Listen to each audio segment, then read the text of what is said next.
আলাপ্পুরা থেকে কোচি যাওয়ার পথে আমরা একটা জায়গায় নেমে স্পিড বোটে করে ম্যানগ্রোভ দেখার উদ্দেশ্যে বেরিয়ে পড়লাম।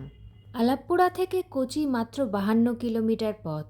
আর কোচি শহরে ঢোকার আগেই কোচি ব্যাকওয়াটার্স মানে ওই ভেম্বানাড লেকেরই এক্সটেনশন, এই ক্যানেলগুলোর মধ্যে দিয়ে নদীর জল সোজা সমুদ্রে গিয়ে মিশছে। স্পিডবোটের চালক হঠাৎ আমাদের জিজ্ঞেস করেন যে আমরা কোথা থেকে এসছি। তখন আমরা বলি যে আমরা পশ্চিমবঙ্গ কলকাতা থেকে এসছি। তখন তিনি বলেন, সুন্দরবন আছে না, আপনারা সুন্দরবন গেছেন? ঠিক সেরকম ম্যানগ্রোভ এখানে দেখা যায়। আর যারা বার্ড ওয়াচিং করতে ভালোবাসেন, পাখির ছবি তুলতে ভালোবাসেন, wild life photography, bird photography, তাদের জন্য এই জায়গাটা স্বর্গ। আমরা অনেক বেলার দিকে গিয়েছিলাম বলে বেশি পাখি দেখতে পাইনি। বার্ড ওয়াচিং করার বেস্ট টাইম হচ্ছে ভোরবেলা আর ঠিক বিকেলের আগ দিয়ে। এই জায়গায় মাছের চাষ হয়।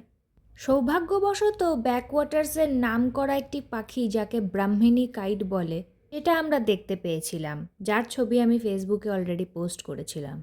কেরালার ব্যাকওয়াটার্সের যেসব পাখির স্পিসিস দেখা যায় সেসব ইন্দোনেশিয়া, মলদ্বীপস আর থাইল্যান্ডে খুব সহজেই দেখতে পাওয়া যায়। আগামী ভিডিওতে আপনাদের দেখাবো আমাদের বোট একটা জায়গায় দাঁড় করিয়ে ছবি তুলবে যেখানে প্রচুর ম্যানগ্রোভ রয়েছে।